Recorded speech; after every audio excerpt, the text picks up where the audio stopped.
Radio J. Radio J, le grand entretien. Radio J. Bonjour à tous les auditeurs et bienvenue à tous ceux qui nous rejoignent aujourd'hui sur Radio J pour ce nouveau grand entretien tout à fait inédit. En effet, ce n'est pas très rare pour en parler et le souligner. Nous avons le plaisir de recevoir les présidents des principales institutions juives. Yonatan Arfi, bonjour. Bonjour. Alors, vous êtes le président du CRIF, réélu la semaine dernière, il y a un peu plus d'une semaine. Monsieur Ariel Goldman, vous êtes le président du Fonds social unifié et de la Fondation du judaïsme français. Bonjour. Bonjour Rafi, bonjour Merci à tous. d'avoir accepté notre invitation. Monsieur Elie Korchia, président du Consistoire de France. Bonjour. Bonjour. Merci d'être avec nous. Alors nous mesurons, comme beaucoup d'auditeurs le font en vous écoutant, dans un contexte géopolitique très sensible. Mais avant de vous entendre commenter l'actualité, permettez-moi d'adresser nos chaleureuses félicitations au nouveau président du CRIF.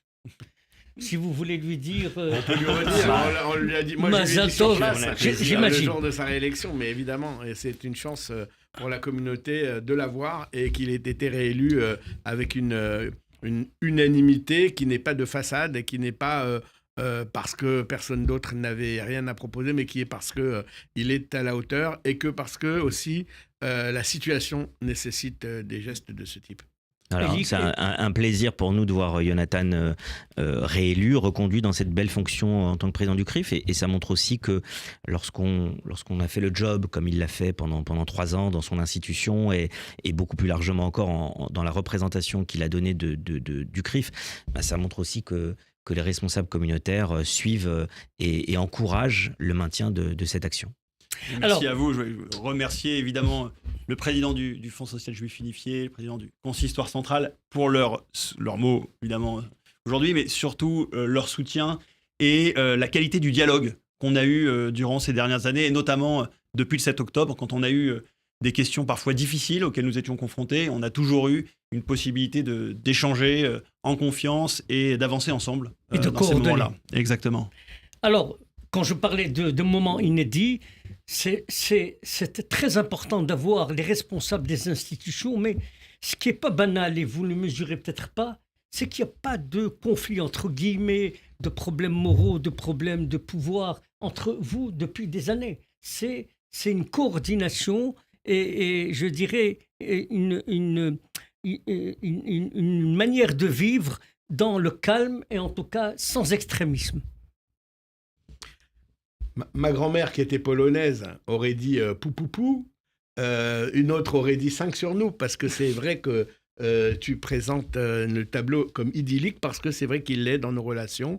On a parfois des petites nuances, mais on se les dit entre nous, et on s'apprécie, on s'aime.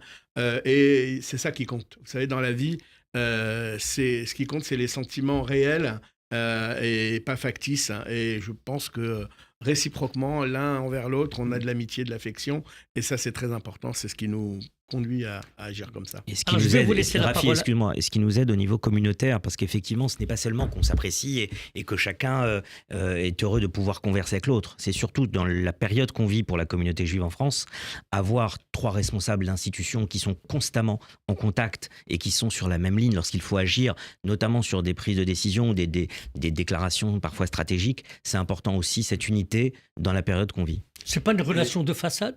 Non, pas du tout, c'est ce que je dis, c'est vraiment il peut y avoir quotidien. Dans la communauté juive des divergences d'opinion, y compris entre les dirigeants d'institutions, mais il restera toujours une communauté de destin. Et c'est ce qui fait que face à des menaces parfois existentielles, alors on pense à l'Iran pour Israël, mais face à des menaces aussi existentielles pour le judaïsme français, qui est l'explosion de l'antisémitisme tel qu'on le voit notamment depuis le 7 octobre, on a conscience les uns et les autres de cette communauté de destin qui fait que la qualité du dialogue qui est là, il est d'abord basé sur une forme de confiance. On est au front ensemble, et ce qui compte quand on est tous sur la ligne de front, c'est de pouvoir compter les uns sur les autres. C'est vrai entre nous 3, c'est vrai avec aussi les autres institutions, associations qui font la communauté. Alors, j'ajoute juste un point là-dessus, Rafi, qui est important, qui est politique. C'est que l'unité non seulement n'est pas de façade, mais elle est une responsabilité, cette unité, comme vient de le dire Yonatan, et elle évite que souvent, parce que c'est arrivé par le passé, j'en ai été le témoin, des hommes ou des femmes politiques jouent les uns contre les autres. Ici, ça n'existe plus. En tout cas, avec nous 3, depuis qu'on est chacun... Il vous arrive à 3h du matin de vous appeler pour coordonner On évite de se déranger à 3h du matin. Mais ce qui est à certain, 5-6 heures du matin, moi, je peux le Ce qui est faire. certain, c'est que lorsqu'il y a besoin qu'on se concerte et qu'on réfléchisse, évidemment, on le fait quasiment quotidiennement. Et c'est vrai que c'est important, ça se ressent dans la communauté, ça se ressent évidemment aussi à l'extérieur de la communauté, pour reprendre ce que vient de dire Ariel, et notamment les pouvoirs publics savent. Après, on a chacun nos sensibilités, notre parcours, mais effectivement, depuis ces 3 dernières années, depuis qu'on a la chance d'être les 3 en fonction, Ariel nous avait précédés, mais lorsque depuis ces 3 dernières années, on a l'occasion d'agir et de réfléchir ensemble au présent et à l'avenir de la communauté, c'est sûr que c'est un avantage que nous avons aujourd'hui, cette proximité. Mais vous mesurez aussi que parfois, très souvent même, les Juifs ont un profond respect à l'égard de vos institutions, ce qui n'existait pas il y a encore 30 ans.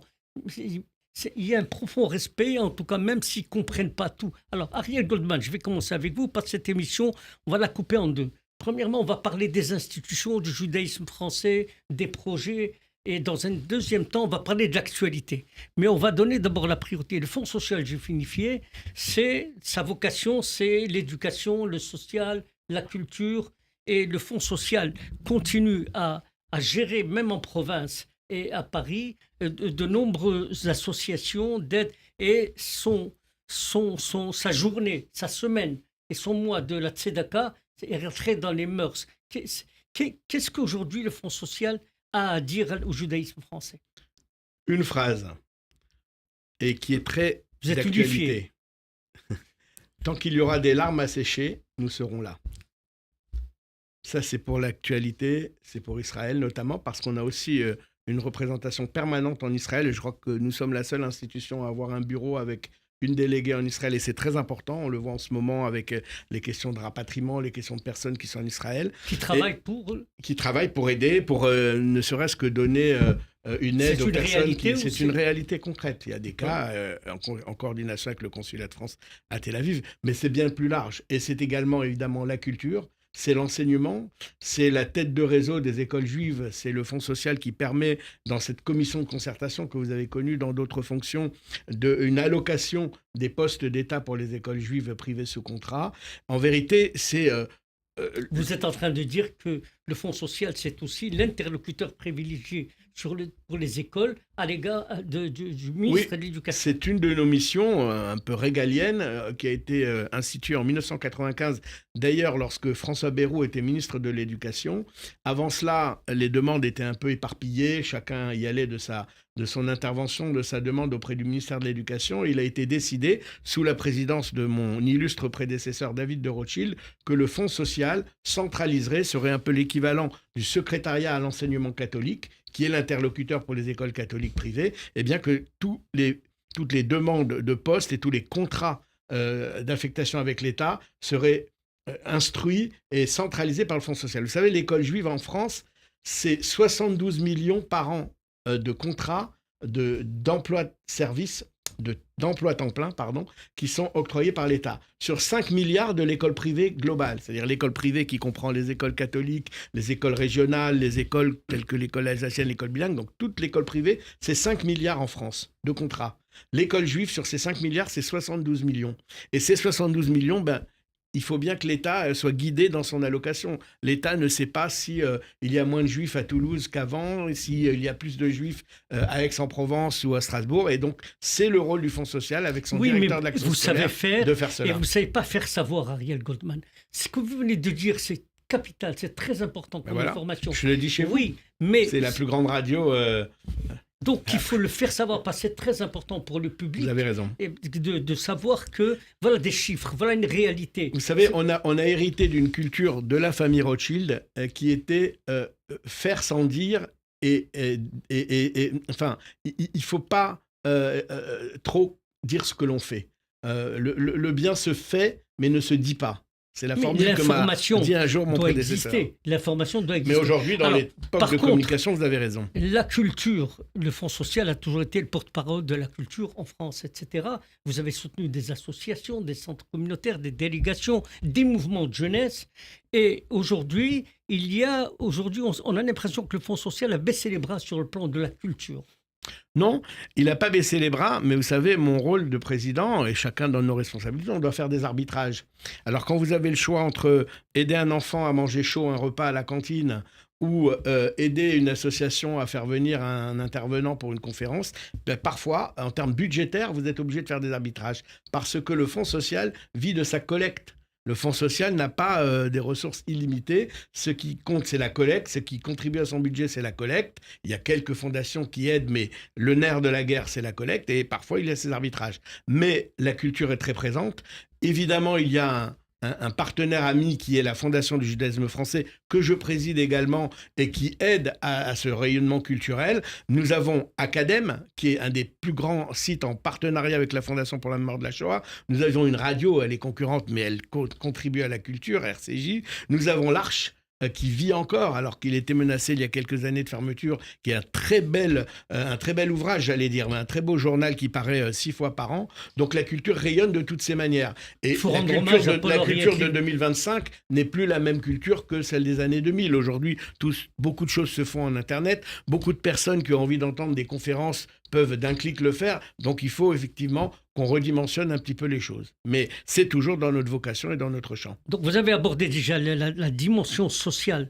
Vous allez poursuivre comme ça l'aide aux personnes handicapées, les personnes âgées, par l'opération de Tzedaka. Oui, bien sûr, c'est une opération... Ce que je veux dire aux auditeurs, tout l'argent qui est récolté pour la journée de Tzedaka est intégralement reversé dans l'action sociale. Oui, aux associations. Alors, le budget social du Fonds social, c'est 7 millions par an. Et la Tzedaka, l'année dernière, c'était 3 millions. Donc, c'est la plus grosse partie. Une grosse partie, 3 millions 4 même. C'est une grosse partie du budget social. Nous avons un nouveau président de la Tzedaka. Alors là, il y a une innovation également, mais je l'annonce. Je crois que ça n'a pas été annoncé encore à la radio, mais je le fais. C'est Lionel Stora, qui est président du Fonds social Marseille et qui va devenir un président national de l'appel pour la Tzedaka. Je pensais que c'était important de donner un signal en direction des régions et que les régions ne soient pas seulement un tour qu'on va faire lors d'un dîner, ce qui est déjà très bien et que tout le monde fait. Mes amis ici le font très bien, mais je pensais que c'était important. Et parce que c'est une personnalité qui a l'envergure, qui a l'étoffe pour succéder à Gilles Taïeb. C'est pas facile, hein. C'était pas facile, mais je crois que c'est la bonne personne. Donc évidemment, la campagne de la Tzedaka va se poursuivre du 15 octobre en sensibilisation et du 15 novembre au 15 décembre en collecte. Pour terminer avec vous, Ariel Goldman, dites-nous 1 ou 2 projets que vous avez en tête pour la rentrée pour 2025-2026. Alors, évidemment, nous poursuivons plus que jamais dans les bourses La Talmide, qui sont les bourses cantines, puisqu'on s'est rendu compte, c'est mon prédécesseur direct, Pierre Besnénou, qui s'est rendu compte que les enfants... À qui vous allez rendre hommage la semaine prochaine. On lui rendra hommage le 2 juillet en plantant un olivier, un arbre de la vie dans le jardin de l'espace Rachi. Et il vient d'ailleurs d'être élu vice-président du Congrès juif mondial. Je suis heureux de le retrouver dans ses fonctions. Pierre avait remarqué, avec les équipes, qu'il y avait beaucoup d'enfants dont les parents ne pouvaient pas payer la cantine. Donc les enfants mangeaient un sandwich sur un banc ou des chips. Et en général, on s'est aperçu que les mêmes qui ne peuvent pas manger à la cantine sont les mêmes qui n'auront pas de repas chaud le soir. Donc il a mis en place ces bourses cantines. Nous les avons développées. C'est plus de 400 000 € au budget et nous allons intensifier cette aide. Il y a également la création d'épiceries sociales. On en a ouverte une à Paris qui porte d'ailleurs le nom de Gilles Taïeb cet hiver. Et on a un projet pour en ouvrir une à Nice. Des épiceries sociales, c'est pas les restos du cœur. C'est pas vous venez et vous prenez un panier gratuitement. C'est en accord avec des distributeurs de produits cachers, hein, que je remercie ici, la possibilité pour des personnes qui n'en ont pas les moyens de faire leurs courses, comme tout le monde, dans un supermarché, mais de sortir avec un panier de la ménagère à 15 € là où il aurait coûté 70 ou 80 € dans la grande distribution. Et ça, c'est une action que nous allons poursuivre. Et il y a enfin, et j'y tiens beaucoup, les librairies solidaires. Nous en avons ouvert une à Strasbourg, nous avons ouvert une à Nice également, et j'en ai d'autres en projet. C'est un système équivalent à peu près. Les gens viennent remettre leurs livres, au lieu de les jeter ou de les donner ou de les vendre au kilo, ils les remettent dans un local que nous avons à disposition. Nous les trions. Non, c'est à Strasbourg et c'est à Nice pour l'instant. Et j'ai le projet d'en ouvrir une à Marseille et une à Paris, j'espère. Mais à Strasbourg et à Nice, ça fonctionne très très bien. Alors, à vous entendre, les auditeurs, vous souhaiterez savoir, alors quels sont vos échecs ? Mes échecs. Mes échecs, c'est d'abord de ne pas collecter assez d'argent. parce qu'évidemment, on en collecte beaucoup. On est la plus grosse collecte juive de France. On a réussi, depuis le 7 octobre, à mobiliser sur Israël. Donc, on a envoyé en 2024 12 millions d'euros en Israël. On a collecté pour la France, mais il manque toujours. Le budget social, il est de 7 millions. La Tzedaka est de plus de 3 millions. On voudrait être meilleur dans la collecte. Et puis, on voudrait également pouvoir être meilleur, faire en sorte que plus d'écoles soient aidées avec ces contrats. Les contrats sont en pénurie, pour une raison qui serait trop longue d'expliquer ici, mais depuis 2017, des raisons budgétaires cadrées avec le gouvernement. C'est pas le système juif qui est en cause, c'est tout l'enseignement privé qui est impacté pour des raisons de démographie. Et là aussi, on a une amélioration sur cette année par rapport aux autres années. On a plus d'augmentation de postes qu'on n'en a pas eu depuis 2017, mais il faudrait faire plus, et on fera plus. Ariel Goldman, merci. Mais vous vous rendez compte, quand on vous écoute, c'est terriblement utile d'écouter un président dire voilà ce qu'on a fait, voilà ce qui... Mais les gens ne le savent pas. Il ne faut pas croire que le grand public... Vous avez raison, je prends le point. Nous communiquons ça, c'est un échec, pas assez. Par contre. Vous ne l'avez pas cité, vous avez cité... Il faut nous inviter plus souvent. Voilà. Mais ce n'est pas un échec. On peut toujours faire mieux dans tous les domaines. Mais je ne peux pas appeler ça un échec. Un déficit de communication, c'est possible. Mais vous savez, souvent... Non, ce n'est pas simplement un déficit de...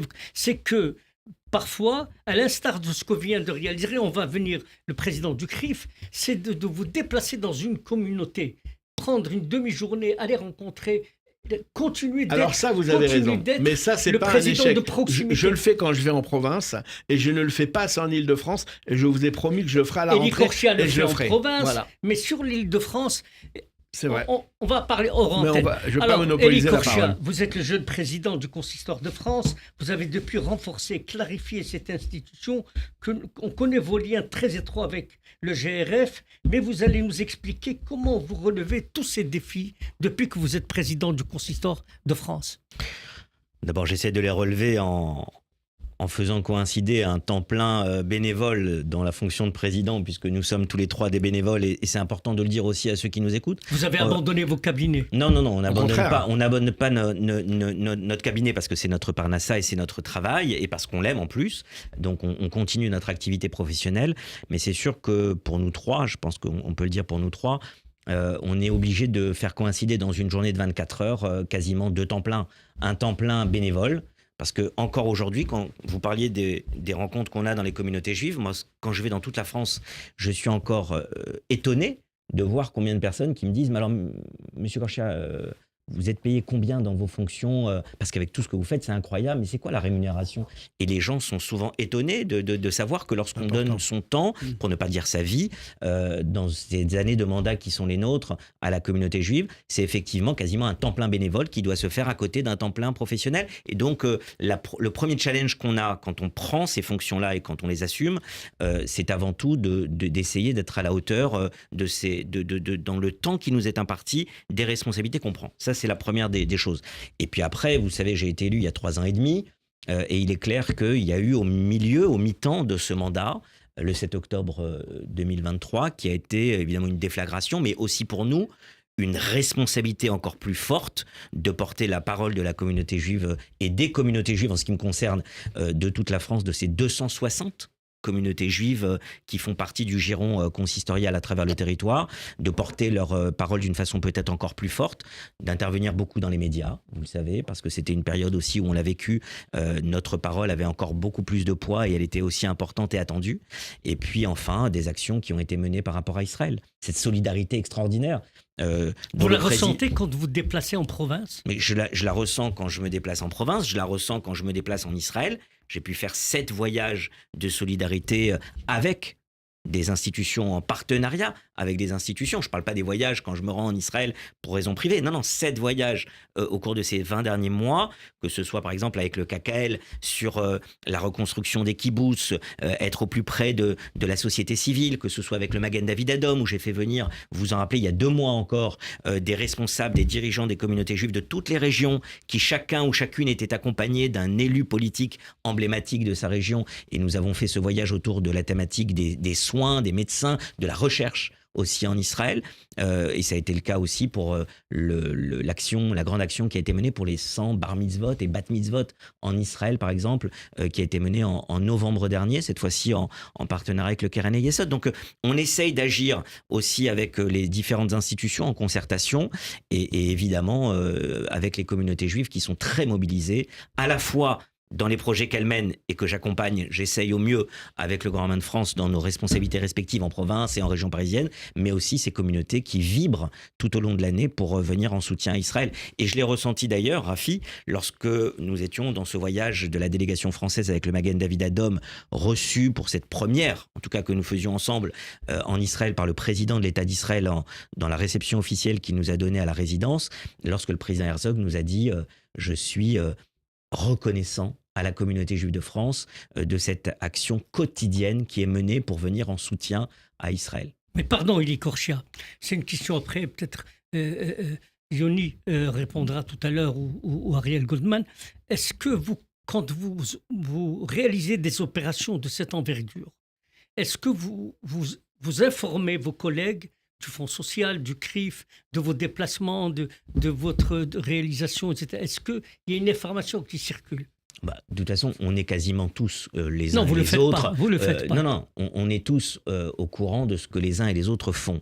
Maintenant, quand on vient nous proposer un projet en nous disant il faudrait faire cette action, soit on a la possibilité, soit on n'a pas la possibilité de le faire, mais si on a la possibilité de le faire et qu'on se lance dans quelque chose, on essaie de le faire. Mais chacun est grosso modo dans son périmètre d'action. Le CRIF est dans son périmètre et Jonathan le fait avec ses équipes. Moi, je le fais pour ce qui concerne les communautés juives. Ariel le fait sur tout ce qui concerne plus le social et la culture. Et on est aussi en concertation constante avec Ariel, puisque je participe à beaucoup d'événements. On parle de la Tzedaka ou d'autres grands événements du Fonds social.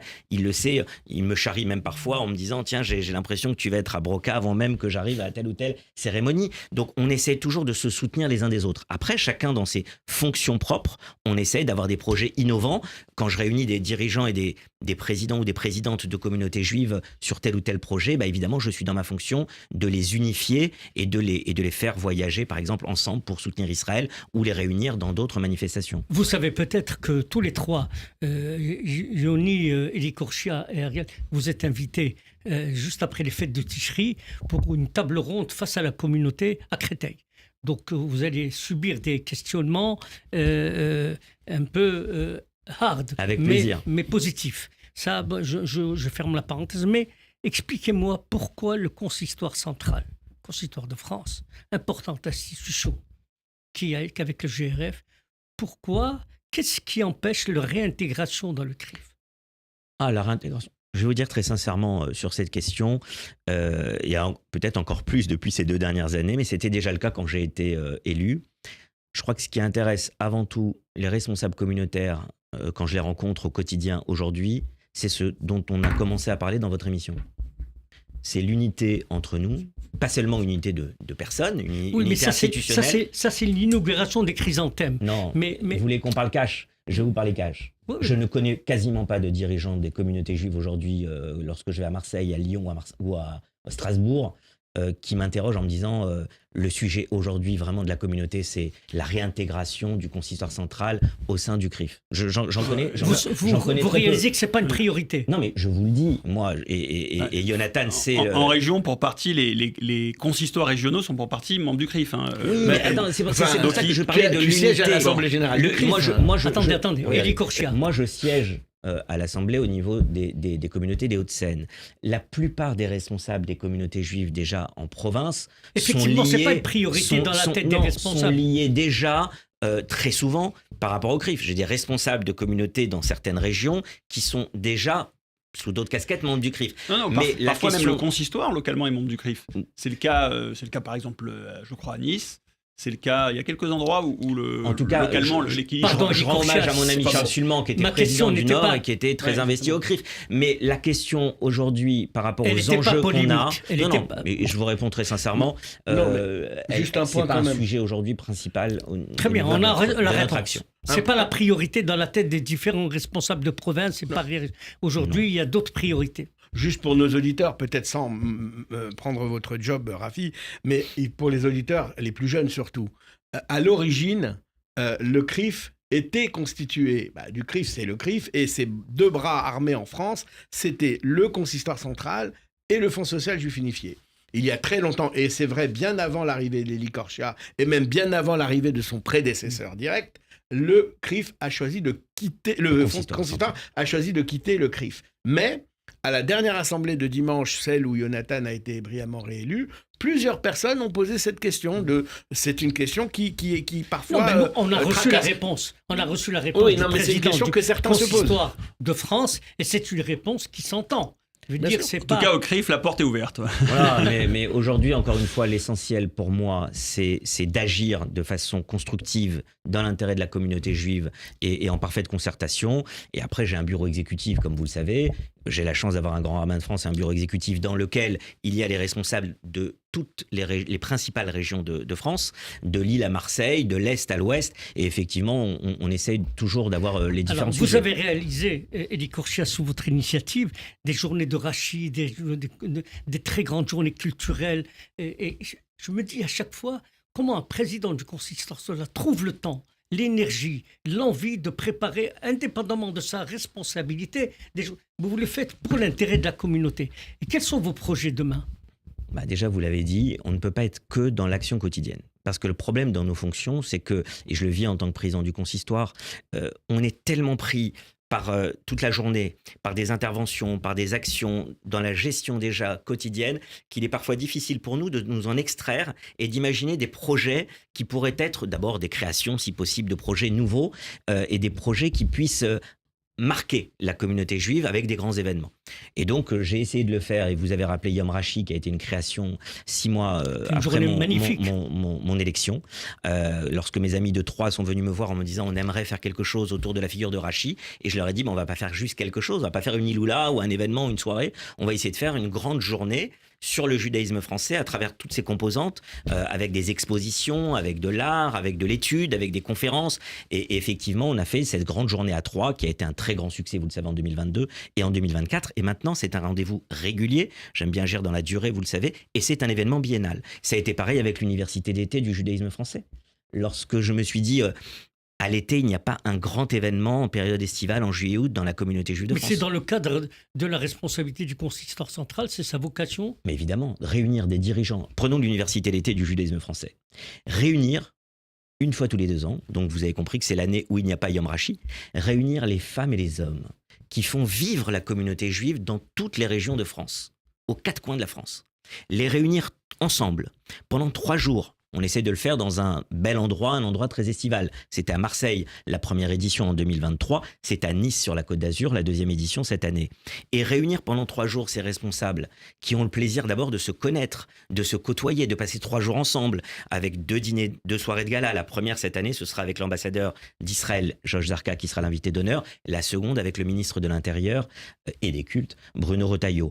Et 6 ateliers de réflexion, on va parler de l'avenir de la jeunesse juive en France, de la lutte contre l'antisémitisme et l'antisionisme, de la culture, comment la culture, puisque je sais que c'est un thème qui vous est cher et que nous partageons, comment la culture peut aider à la réparation du monde, avec Rachel Kahn et Steve Suissa qui seront intervenants. La loi le 120e anniversaire de la loi de 1905, les relations entre la République et les cultes au cours de ces dernières décennies, avec des représentants émérites du ministère de l'Intérieur qui vont venir s'adresser. Que c'est de la responsabilité du consistoire central. Mais c'est le rôle du consistoire central de France, dans cette unification qui est la nôtre des responsables et des communautés juives, de les faire réfléchir ensemble sur l'avenir de notre communauté, sur ces grandes thématiques. 6 grands ateliers de réflexion pendant 3 jours, 2 grandes soirées de gala, et ça va être un événement majeur. Ce type de grande manifestation, c'est aussi une ouverture sur la cité. C'est aussi une ouverture sur... C'est amener des Juifs à découvrir la culture juive qui sont en province et qui n'ont pas l'occasion de découvrir ce que vous leur faites découvrir. Alors là, je mettrai une petite différence, par exemple, entre Yom Rachi, qui est ouvert au grand public. On a des cars entiers qui viennent pour découvrir des conférences, des ateliers, des spectacles, de la culture sous toutes ses formes. Je pense par exemple au photographe David Abitbol, qui avait exposé en grand format des photographies du monde entier sur les plus belles synagogues et l'histoire de ces synagogues à travers les 4 coins du monde. Là, c'est plus sur le grand public. L'université d'été, c'est vraiment près de 200 dirigeants des communautés juives qui se retrouvent ensemble en immersion pendant 3 jours. Mais je vous donne un exemple, par exemple, du partenariat Ariel, par exemple, mon ami qui est président de la Fondation du patrimoine, la Fondation du judaïsme français. Moi, en tant que président de la Fondation du patrimoine juif de France, et avec aussi l'Union culturelle juive de France qui est aujourd'hui présidée par Raymond Hamel, eh bien nous travaillons en concertation puisque ce sont des grands projets à vocation aussi culturelle et ce sont des projets qui bénéficient du soutien de l'Union culturelle juive de France et de la Fondation du patrimoine. Pourquoi ? Parce qu'on a besoin de renforcer aussi, grâce à la culture, mais je le dis au sens le plus large possible, eh bien la formation aussi de nos responsables communautaires qui font beaucoup de travail. Mais vous savez, quand vous êtes présidente de la communauté de Bayonne-Biarritz, président de la communauté de Périgueux ou président de la communauté de Nancy, vous avez aussi besoin de ces grands moments où on les rassemble et où ils réfléchissent ensemble aux thématiques importantes de la vie juive. Alors, Élie Korchia, on entend ces grands projets et ces réalisations. Comment vous interprétez dans l'idée que le grand public en disant le président du consistoire central, il a aussi d'excellentes relations avec le Grand Rabbin de France. C'est une réalité ? Ben bien sûr, c'est une réalité. D'abord, c'est quelque chose qui, pour moi, est un point sine qua non. C'est une condition essentielle de la réussite de notre institution. Alors, on peut réussir, même s'il n'y a pas une grande concertation, une grande unité entre le président et le grand rabbin. Mais vous savez, même à l'échelon local, on fréquente tous ici des communautés. Une communauté qui réussit bien, c'est souvent une communauté où vous sentez une osmose.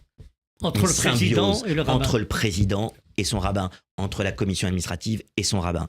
Et donc, si ça existe au niveau local, vous doutez bien combien c'est important au niveau national. Et quand j'ai pris mes fonctions, il était évident, alors je connaissais déjà le grand rabbin de France déjà depuis longue date, mais il était évident pour moi que notre relation, encore une fois, chacun avec sa sensibilité, chacun avec ses prérogatives et chacun avec ses actions, il était évident pour moi que la réussite de notre institution, et ça se voit et ça se sait, je crois, partout en France, serait aussi par l'union et l'unité que nous avons dans nos actions respectives. Après, encore une fois, je suis très actif sur certains sujets, peut-être plus que Chaim. Chaim peut être très actif, notamment dans ses déplacements dans toutes les petites villes, les Shabbatot qu'il y passe, les interventions qu'il peut faire parfois au niveau local pour soutenir tel ou tel projet communautaire. Nous avons chacun nos prérogatives propres, mais l'unité et la vision que nous avons pour soutenir le judaïsme français, dans le respect de la halakha, mais avec cette ouverture aussi qui nous caractérise, c'est quelque chose qui, je crois, est ressenti d'une façon bénéfique partout en France. Alors, il y a quelque chose qui intéresse aussi le grand public, c'est qu'on apprécie très souvent vos interventions télévisées sur l'actualité. Vous êtes très souvent invité et le public apprécie le niveau d'intelligence politique et ils disent on est bien représenté. On est bien représenté et ça c'est très important que le président du central puisse avoir un avis indépendamment du CRIF. Ça, le CRIF, c'est la représentation politique. Tout le monde le sait. Mais que le président du central puisse donner aussi une analyse, mais à travers son institution, ça vous paraît... Est-ce que ça vous paraît nécessaire ? Je pense que c'est nécessaire. Je pense que dans la période qu'on vit, c'est même une période historique, donc c'est doublement nécessaire. Et alors, je vous remercie pour vos mots, mais effectivement, je me vois un peu comme le porte-parole. Chacun ici, dans nos responsabilités respectives, on essaie d'être le porte-parole de celles et ceux qu'on représente. Moi, je suis un peu le porte-parole des présidentes et des présidents de communautés. Donc, j'ai cette responsabilité sur moi.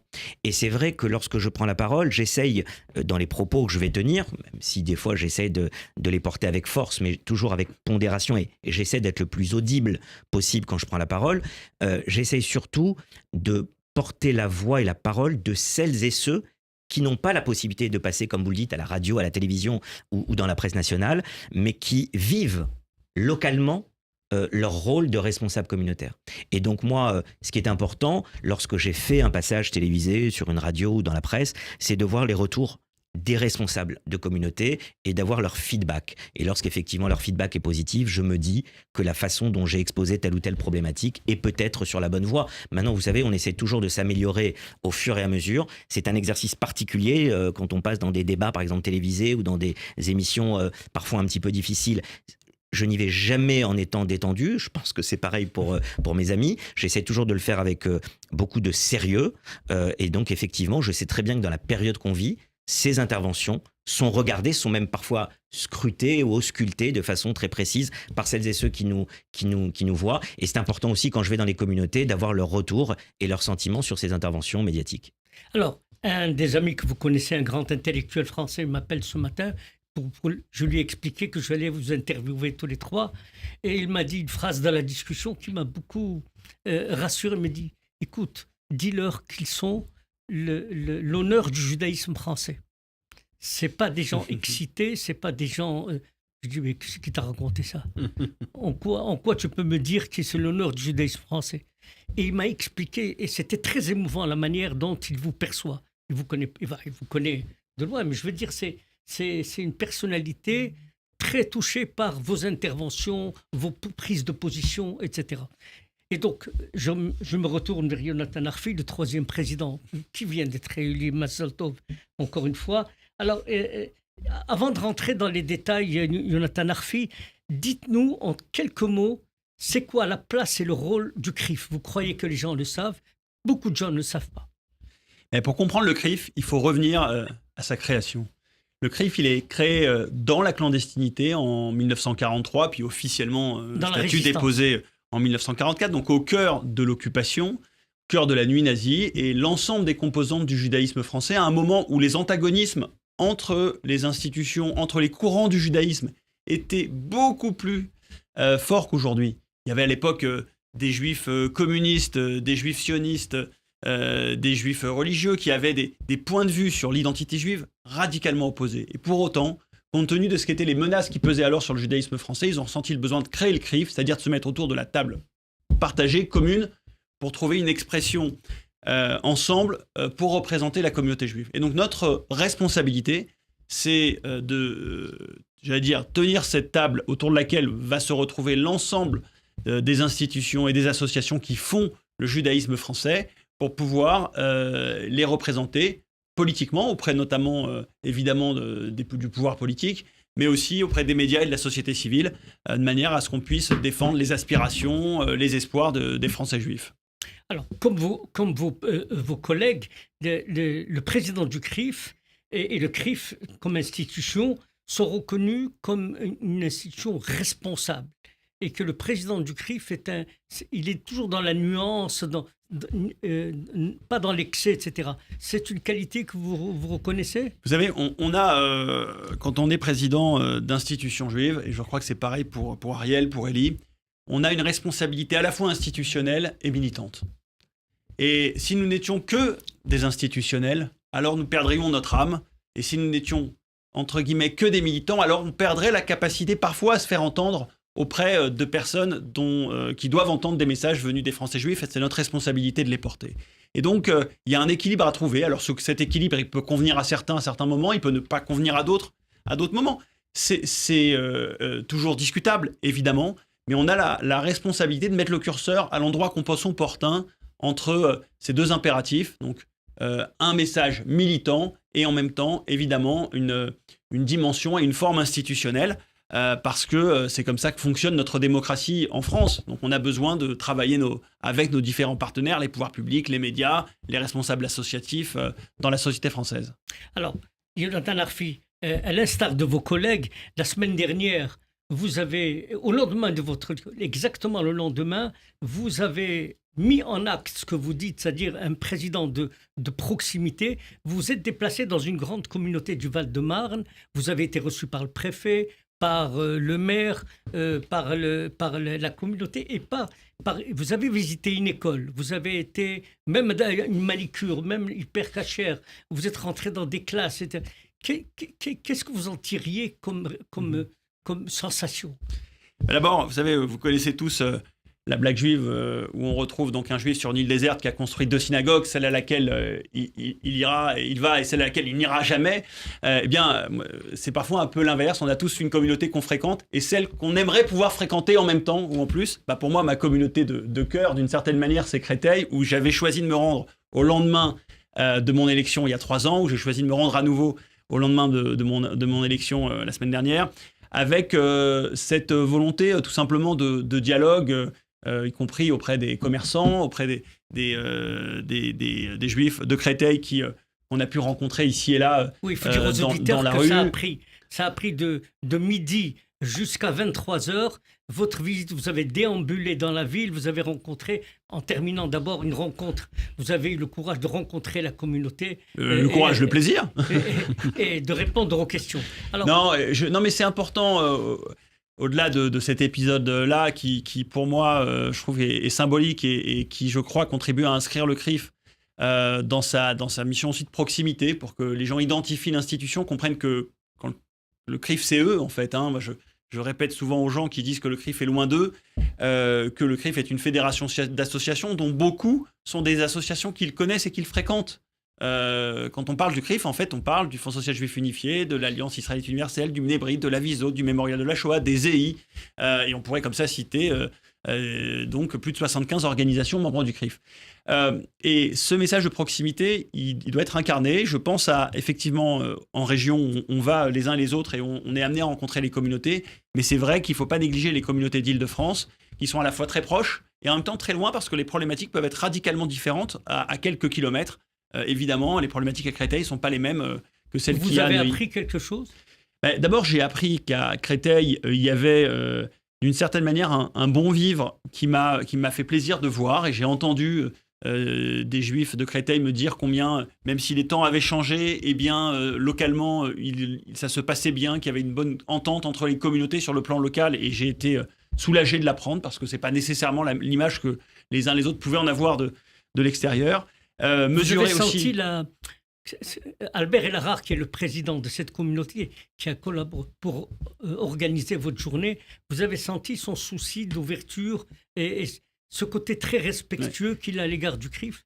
D'abord, oui, effectivement, et je veux le remercier publiquement parce qu'il a réservé un accueil au CRIF durant cette journée vraiment formidable.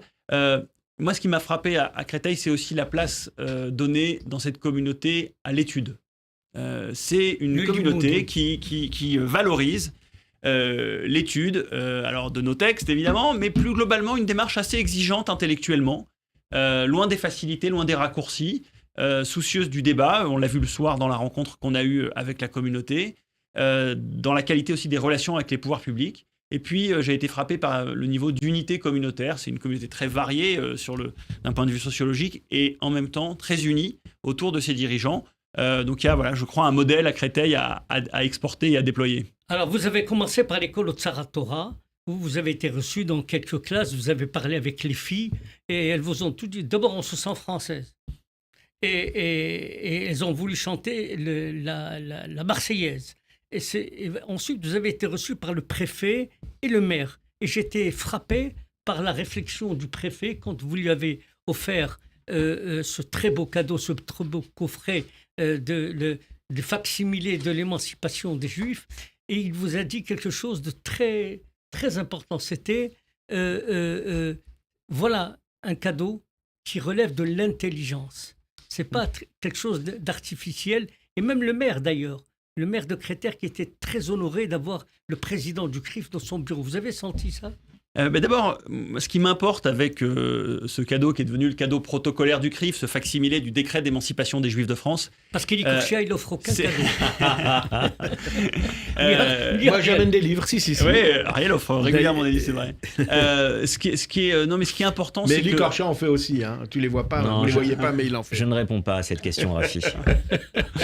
Ce qui est important, c'est aussi de donner à voir la profondeur historique et géographique du judaïsme français. Et ce cadeau-là, il permet de dire, contrairement à ce que certains peuvent penser, les Juifs ont une histoire en France très ancienne. Nous étions là il y a 2000 ans, et nous sommes pleinement citoyens depuis 1791, et nous avons une place dans la société française qui ne doit pas être discutable. C'est ça le message codé, entre guillemets, de ce cadeau. Et puis, c'est aussi une manière de dire qu'on doit parler des Juifs sur les questions de l'antisémitisme. C'est notre responsabilité de mener ce combat, mais je veux aussi qu'on en parle sur les sujets positifs, l'inscription dans la République qui est importante. Alors, on va peut-être arriver aussi aux questions qui fâchent. Et ça, c'est une question que je vous pose à tous les trois. Est-ce que votre regard et votre réflexion a évolué face au Rassemblement national ? Ou vous êtes toujours sur... Je sais bien que vous avez dit... qu'aujourd'hui, les sympathisants les sympathisants du Rassemblement national gardent un taux très élevé de préjugés antisémites chez les sympathisants. Je veux bien, pour ouvrir la discussion, réagir. Et puis, voilà. D'abord, la première chose à dire, c'est que on a conscience de la question qui traverse la communauté. Je crois qu'il ne s'agit pas de la nier. Il y a des juifs aujourd'hui en France qui s'interrogent sur le regard à porter sur le Rassemblement national, et je l'entends très bien, et chacun évidemment a le droit de faire les choix individuels qu'il souhaite. Après, il y a la question de nos choix collectifs. Il y a la question de la validation ou l'approbation que pourraient apporter nos institutions dans un schéma comme celui-là. Et bien moi, ce que je garde en tête dans ces moments-là, c'est d'abord que notre première responsabilité quand on est dirigeant d'institutions juives, c'est de veiller à ne jamais être instrumentalisé. Or, quoi que l'on pense des déclarations du Rassemblement national qui ont manifestement changé, parce que je ne suis pas sourd, je ne suis pas aveugle, je vois bien que les déclarations du Rassemblement national aujourd'hui ne sont plus les mêmes que celles d'il y a ne serait-ce que même 5 ans ou 10 ans dans le rapport à Israël et à la cause des Juifs de manière générale. Néanmoins, on a la responsabilité à veiller à ne pas être, malgré nous, figurant dans leur clip de campagne pour 2027. C'est-à-dire que la question des Juifs et d'Israël ne soit pas instrumentalisée par quelque parti que ce soit.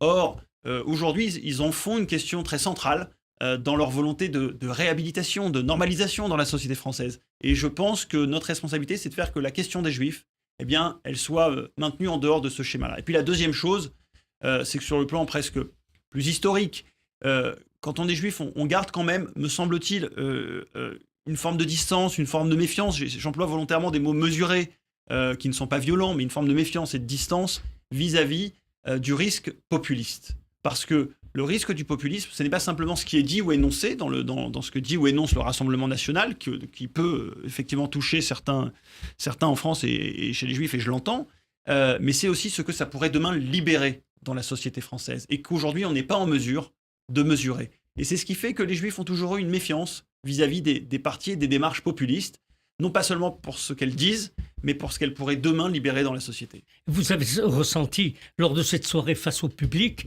votre discours qui est pas connu encore, et les gens, quand ils l'ont entendu, ils sont ressortis, je dirais pas rassurés, mais ils ont compris. Ils ont compris la position de vos institutions et votre réticence, c'est-à-dire c'est pas l'exécutif. Et vous avez d'ailleurs dit à un moment que l'exécutif est à nos côtés. C'est une réalité, ça ? D'abord, regardons sur le temps long et regardons aussi comment la France est vue depuis l'étranger. Moi, je suis vice-président du Congrès juif européen et du Congrès juif mondial au titre de mes fonctions au CRIF. Je vois nos amis juifs en Belgique qui regardent l'engagement des pouvoirs publics en France dans le combat contre l'antisémitisme comme une chance par rapport à ce qu'eux vivent et les difficultés qu'ils ont dans leurs propres relations avec leur gouvernement. Donc, on a aussi des choses en France qui, dans le combat contre l'antisémitisme en particulier, c'est plus compliqué sur la question d'Israël, notamment ces dernières semaines et ces derniers mois, on va peut-être y revenir. Mais sur la question du combat contre l'antisémitisme, on a un engagement et une bonne volonté, une volonté politique de nos élus qui est réelle. La difficulté qu'on a, c'est qu'on a besoin de faire entendre que il y a un antisémitisme aujourd'hui qui prend des formes différentes, dont la haine d'Israël, et qu'il faut bien que cette dimension-là soit intégrée dans les politiques publiques, sinon sous peine d'inefficacité dans la lutte contre l'antisémitisme. Et puis, on a évidemment donc, la question, là, pour le coup, de la politique diplomatique de la France, qui traditionnellement nous pose problème et qui, en ce moment, malheureusement, s'inscrit dans cette tradition. Pour revenir sur la question du Rassemblement national, l'issue qu'on a eue à Créteil, ce qui est important, c'est qu'il y ait aussi un espace de discussion et qu'on puisse nous expliquer que les décisions qu'on prend, bien, elles sont discutables, mais on les prend, j'insiste sur un point, on les prend en considérant en notre âme et conscience que c'est le mieux pour protéger les Juifs. Ce qui nous anime, Élie, Ariel et moi, c'est de tout faire pour protéger les Juifs. Alors, peut-être que l'histoire dira qu'on s'est trompé, en tout cas, en attendant, on pense réellement et intimement que c'est le mieux qu'on puisse faire pour les protéger. Yoni, vous vous rendez compte que ce discours-là, il n'est pas connu dans le grand public. Pourquoi ne pas multiplier la communication pour expliquer cette analyse ? Élie Korchia. Oui, moi, c'est un sujet qui n'est ni tabou ni problématique en fait, puisque lorsque je vais dans les communautés juives à travers toute la France, et lorsque, par exemple, je passe des soirées avec des débats dans les communautés juives, c'est une question qui revient assez régulièrement. On peut y répondre. Alors, On pourrait mettre une émission entière, Rafi, sur cette question. Je pense que si on synthétise, en complément de ce qui a été dit jusqu'à présent par Yoni, je pense que si on synthétise la problématique actuelle là-dessus, petit 1, on préfère avoir des déclarations du Rassemblement national, qui est un des principaux partis aujourd'hui sur la scène politique française.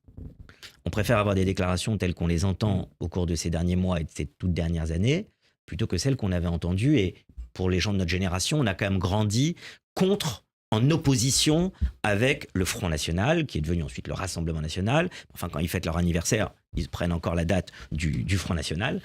Et dans leur personnel encadrant, il y a encore beaucoup de personnes qui sont des cadres historiques du Rassemblement National, du Front National. Mais nous, on a toujours été en opposition, rappelez-vous, aux déclarations notamment de Jean-Marie Le Pen, et pas seulement, de beaucoup de gens de son entourage. Il faut revoir d'ailleurs l'excellent documentaire sur la chaîne parlementaire qui s'appelle Le Front National à l'extrême, qui montre justement comment il y a eu cette fascination presque antisémite dans ce parti. Donc je préfère l'évolution qu'il y a eu au cours de ces dernières années que ce qui existait à l'époque. Et ça nous a été dit à chacun de nous trois, notamment par Serge Klarsfeld au cours de ces derniers mois.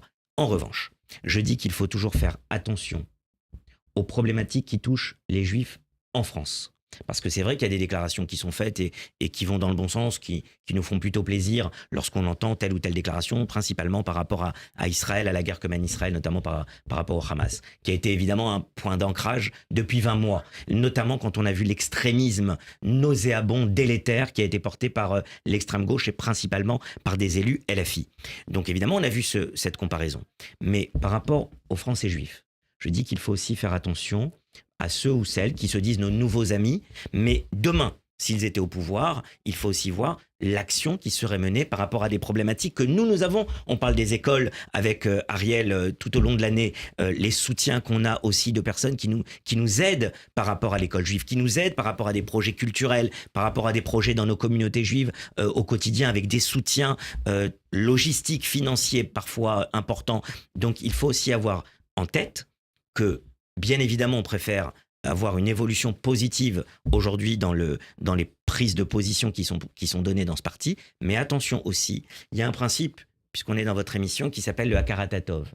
Le Hakaratatov, c'est la reconnaissance aussi par rapport à celles et ceux qui, pas depuis 6 mois, depuis 1 an ou depuis 2 ans, ont pris telle ou telle posture, soit, comme disait Jonathan, pour se servir électoralement contre certaines problématiques qui nous touchent, et ça a été le cas à l'extrême gauche, ou pour récupérer aussi une autre image qui n'est plus celle d'un parti antisémite, comme fait le Rassemblement national.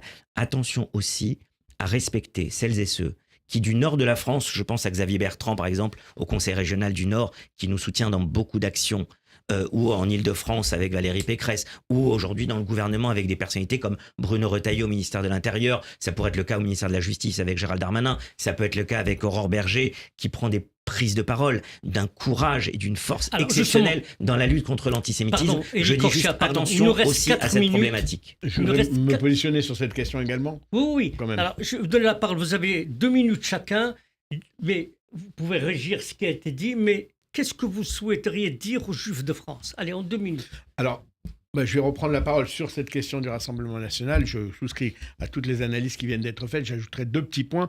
Évidemment, le chemin qui a été parcouru, on ne peut qu'en prendre acte et le saluer, parce qu'on préfère effectivement des gens qui passent de l'antisémitisme au non-antisémitisme et à l'amitié envers Israël. Donc ça, il faut en prendre acte, surtout vis-à-vis de LFI, comme vient de le dire Elie. Pour autant, moi, cette question, je pense que c'est un peu la tarte à la crème dans la communauté. Parce que vous voyez, nos coreligionnaires qu'on aime, parce que si on ne les aimait pas, on ne ferait pas ce boulot bénévolement, comme ça a été dit, eh bien, ils nous demandent notre avis sur pas grand-chose. Ils ne nous demandent pas notre avis sur l'endroit où ils vont aller en vacances, sur ce qu'ils doivent manger quand il s'agit de pratique. Donc, ils n'ont pas on n'a pas à leur donner la cache-route de tel ou tel parti. C'est pas à nous de faire ça. Il y a des principes qui sont les nôtres. Eux, s'ils veulent, pour des raisons qui leur sont propres, dans tel endroit, localement, s'en écarter, on ne va jamais rien leur dire, jamais rien leur faire. On respecte notre communauté. Mais qu'ils ne nous fassent pas dire ce que nous n'avons pas envie de dire pour les très bonnes raisons qui ont été dites par mes collègues et amis. Yoni. Un message pour le judaïsme français, c'est quand même de se rappeler de l'histoire dont on hérite, le fait que cette histoire vaut le coup d'être défendue et que quand on est parfois tenté de baisser les bras, eh bien, souvenons-nous qu'il n'y a rien de de moins juifs que le défaitisme ou le fatalisme. Alors, Élie Korchia, juste en un mot, aux Juifs de France. Moi, ce que j'aimerais dire pour terminer cette émission, c'est qu'on doit avoir une identité juive heureuse. On est dans un climat très difficile, très anxiogène tous les jours. Soyons fiers d'être juifs en France. Soyons fiers de notre identité. Soyons fiers de notre histoire. Je le dis avec une institution née en 1808, la plus ancienne, la plus illustre en France. Soyons fiers de ce que nous sommes. Et à travers ce qu'on porte et ce qu'on a dit dans votre émission depuis tout à l'heure, soyons fiers des actions que l'on porte tous les jours dans toutes les communautés juives de France. C'est ce qui fait aussi la particularité peut-être unique au monde de cette troisième communauté juive dans le monde après Israël et les États-Unis, mais sans doute une des plus belles, une des plus vibrantes communautés juives à travers la planète. Alors, Jonathan Arfi, Élie Korchia, Ariel Goldman, merci d'avoir accepté cette invitation. On n'a pas voulu parler de l'actualité, mais parler surtout de vos institutions qui doivent être mieux connues. Alors, merci beaucoup. Merci pour Bonnes ce vacances et on se rendez-vous retrouve à la rentrée. Merci à tous. Avec plaisir. Merci.